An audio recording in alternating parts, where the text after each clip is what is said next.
Welcome back, friends. Sorry if I've been sounding rough these last few videos. I've had a lot of visitors, and we've been doing a lot of activities, including going to a karaoke bar, which I was rocking out to a few great songs, but that's besides the point. So thank you all for bearing with me. Today is our last video on the Anglo-Zulu War, and its effects on South Africa. But as always, thanks for watching, friends. Please share, like, and comment. But as always, if we are a new viewer, please subscribe. And let's get on into it. Following the defeat at Isandlwana, the British government was furious, blaming Chelmsford for the defeat and all that went along with the failures of his early invasion. They had decided in London to appoint a new commander of the forces, choosing Field Marshal Garnet Wolseley. But one problem: Wolseley had been in England, and it would take him months to arrive at Natal. But Chelmsford, licking his wounds in Natal, decided he would not be completely humiliated. So with 16,000 British soldiers and 7,000 native troops, Chelmsford devised a plan. He would save his reputation. Now, though his center column was humiliated at Isandlwana, his two other forces in the three-pronged attack had survived, beating the Zulus at Zingin mountain skirmishes and the siege of Ishiwa. So again, Chelmsford will march on the Zulus. This time, he will bring the might of British industrialization with him. More mounted cavalry with carbine rifles, and especially more field artillery, and of course, the world famous at this point, Gatling guns. The first two actions at Ntombe and the Battle of Holoban, the Zulus carried the day. But at the Battle of Kambala, this time the British had taken the advice of the Boers, corralling their wagons and even building infantry traps in front of the wagons and trenches beneath the wagons. The Zulus would attack on March 29th, 1879, with 20,000 men. The British, with their over 2,000 troops and 6 field guns, began to chase the Zulus off, in fact leaving the safety of their defenses. The Zulu will lose 2,000 soldiers by the British estimate, though it was possibly more. The British lost 29 men and had another 54 wounded. Chelmsford now was making for Yulundi, realizing the tactic of fortified defense used at Rorke's Drift and Kambala were the key to defeating the Zulu. It wasn't about defeating them in the field, rather making them throw themselves at walls of bullets. Chelmsford led his troops at the Battle of Jingin de Lovo, April 2nd, 1879, with 5,000 men. He followed Kambala's example, making his wagons into large corrals and entrenching beneath. Now, the reason behind this was to add to the rate of fire. So instead of having one line of men firing over the wagons or on top of the wagons, you would have the one row under the wagons and the second on top of the wagon. Then also, this is the first battle Chelmsford would utilize his 2 Gatling guns. The Zulu again would attack, and again the Zulu advantage was in hand-to-hand combat.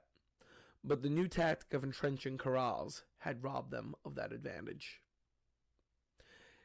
Jingin Lovo would result in possibly thousands of dead Zulu and only 11 dead English. For the next few weeks, skirmishes continued. At one skirmish, on June 1st, 1879, the Prince Imperial, Louis Napoleon Bonaparte, who had volunteered to fight for the British, was killed by the Zulus. This again hit Chelmsford, who now had to expedite his plans, especially that every day he waited, Wolseley was getting closer and closer. Finally, he made his plan. He would not move the corrals and trenches with him as he marched, but he could move the soldiers. A military body that became known as Chelmsford Square advanced towards Yulundi.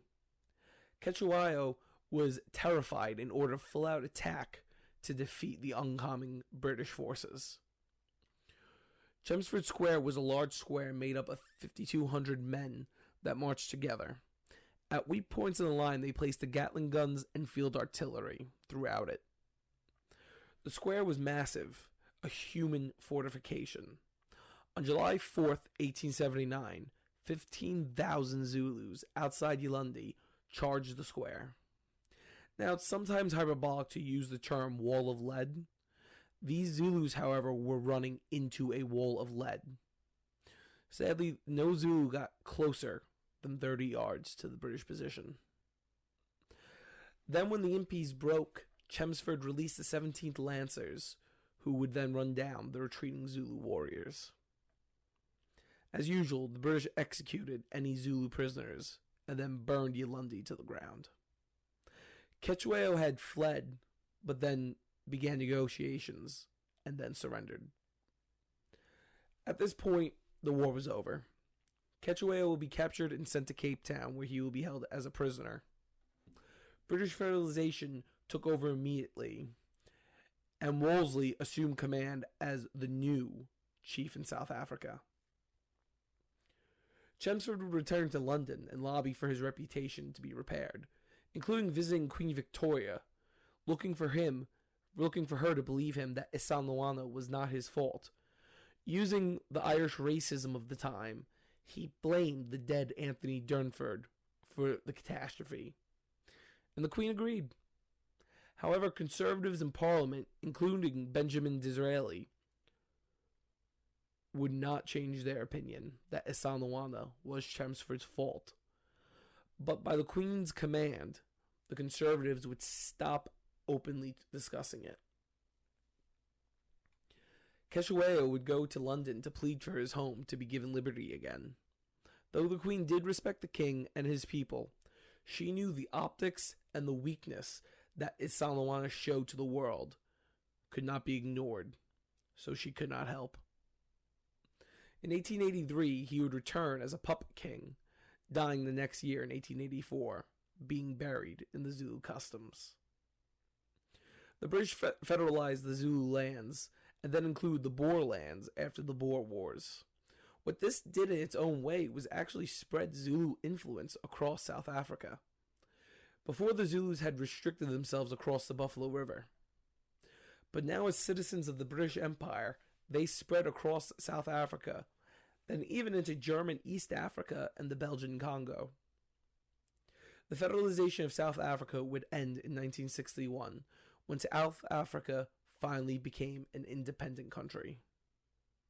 However, the white English Boer descendants would rule. Xhosa Man rose to political prominence in opposition of what became known as the Apartheid Government. This man, Nelson Mandela, was attempting to have a free South Africa governed by Africans, but he needed the people united behind him to fight against apartheid. The largest population in South Africa was the Zulu people, who following the fall of the Union had been granted much of their former lands, now called KwaZulu-Natal.